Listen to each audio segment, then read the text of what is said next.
I'm Ian McClean, founder of Flow Group and GreenLine Conversations.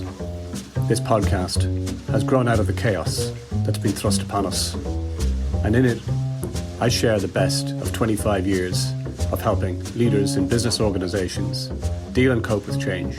So, as you're out there, busy making sense of it all, trying to cope and repurposing your organizations, I'm hoping that some of this will provide some help, some of the time. I'll keep it deliberately short because I know you're busy. Let's dive in. Work is the scourge of the drinking classes, is a line by Oscar Wilde, which came to mind when I realized that some extra time has elapsed since our last episode. And it seems to be that work is now the scourge of this podcasting class, because work has mushroomed in recent days and weeks in accordance with the advent of spring. And I'm glad to say that a lot of the focus of what clients are looking for out there continues to be in the area of realigning, refocusing, resetting, reconnecting, and rebuilding teams.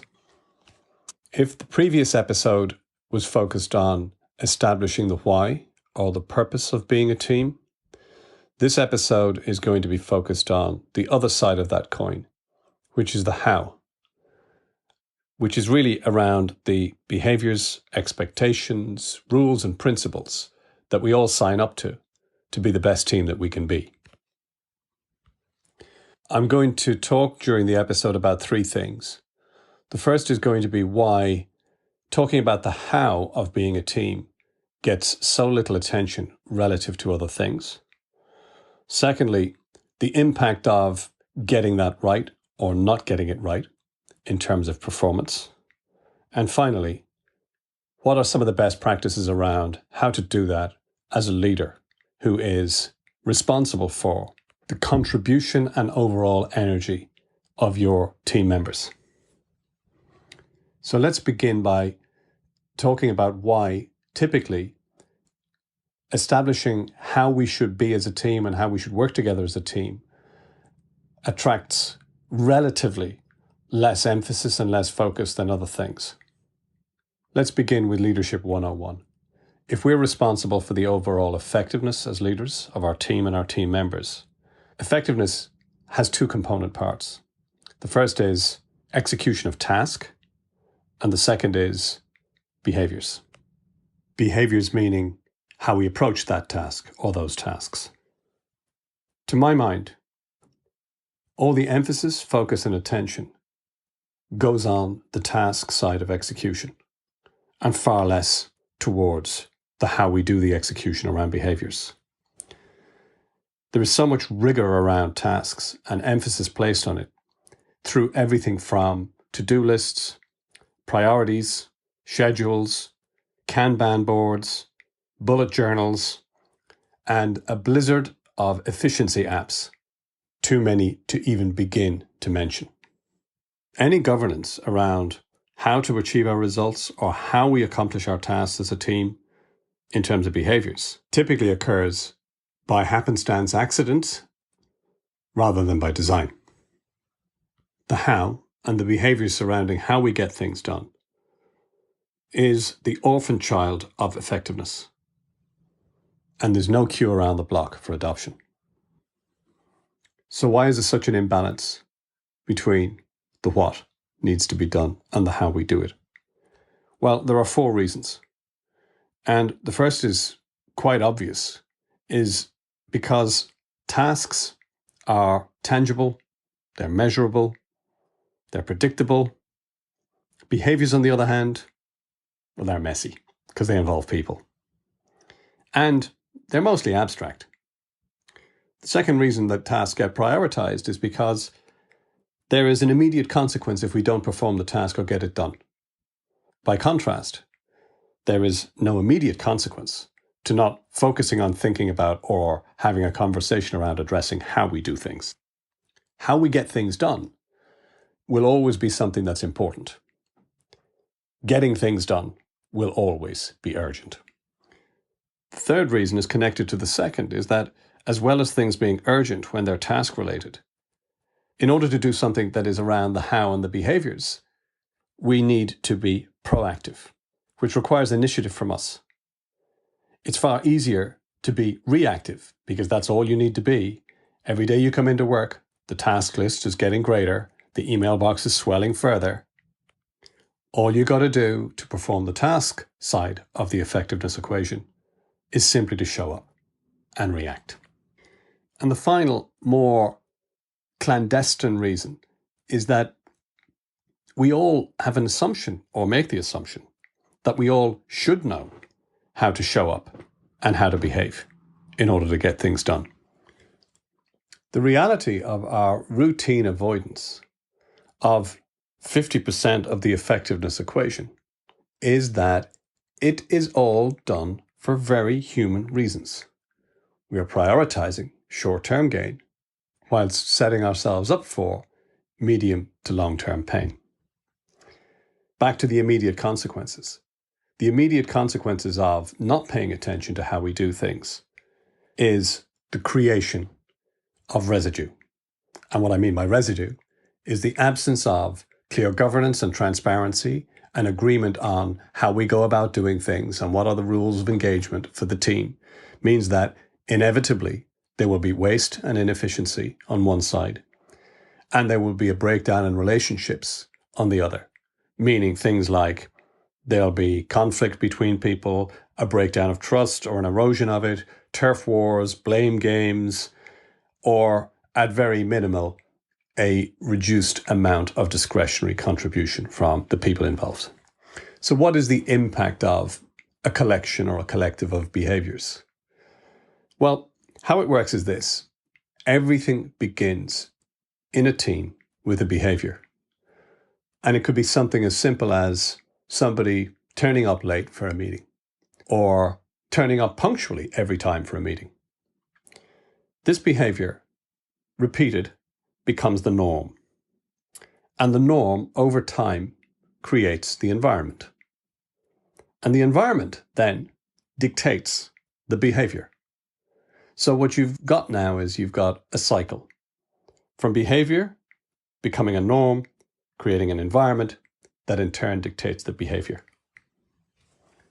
This cycle, vicious or virtuous, typically gets rounded up into one single expression, which is called culture.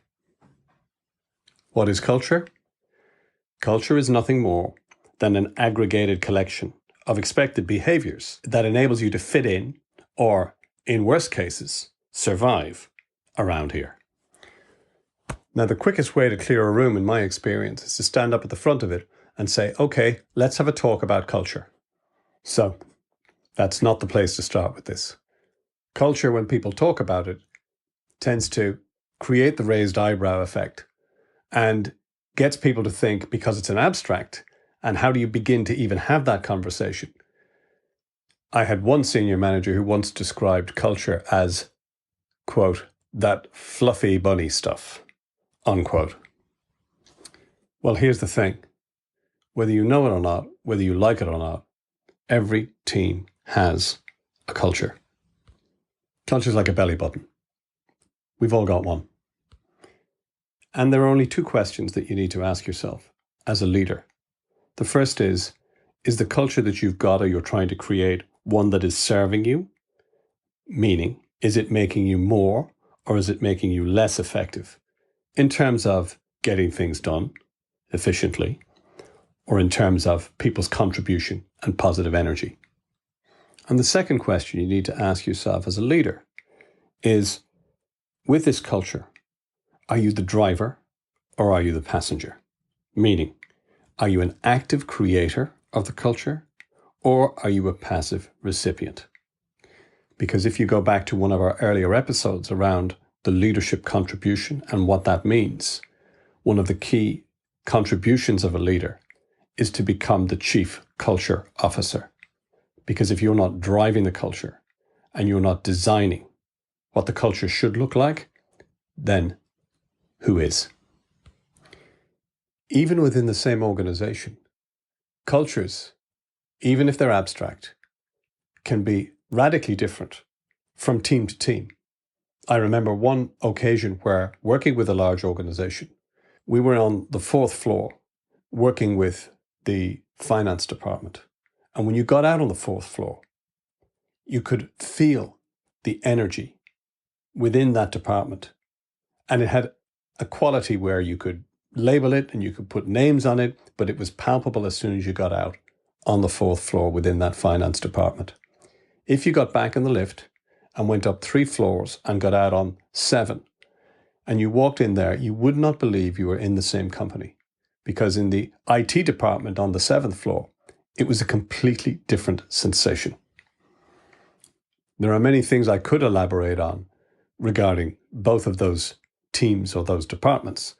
But the one thing I can say for sure is that the culture, that is, the aggregated collection of expected behaviors that enables you to fit in or get on between floor 7 and floor 4, were very different. 2 final things before I talk about how to do this. The first is that people don't leave companies. People leave one of 2 things. They leave bosses or they leave bad cultures.